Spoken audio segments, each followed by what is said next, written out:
And we can take this a step further, and Bailey doesn't actually do this, but I think this follows logically from what he wrote.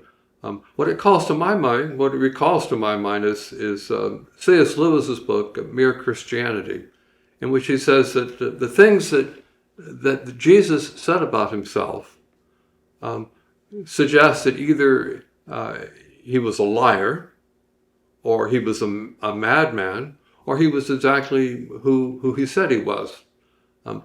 C.S. Lewis writes this book in the early 1950s, and it reflects the radio scripts that he had done in the 1940s.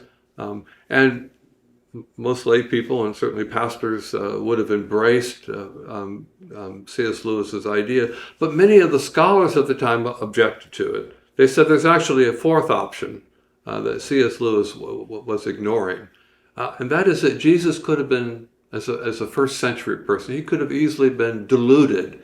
He could have been self-deluded into thinking that he was the Messiah when in fact he was not.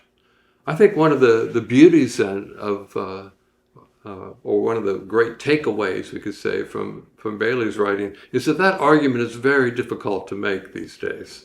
The person who had the self-insight and understanding and the intellectual sophistication to create the parables and the teachings that he did is not the kind of person who would have indulged in endless speculation about the apocalypse and could have been self-deluded so easily. That kind of person would have been a very, or at least a fairly simple sort of person. Jesus clearly is not. Jesus is clearly an intellectual who's deeply rooted in the culture of the Bible, as he inherited in his generation. It's not at all likely that he would have been easily deluded on this central point. So C.S. Lewis's idea then that there are really only three options when it comes to Jesus Christ, it seems to me is even more valid in the light of Bailey's scholarship than it would have been otherwise.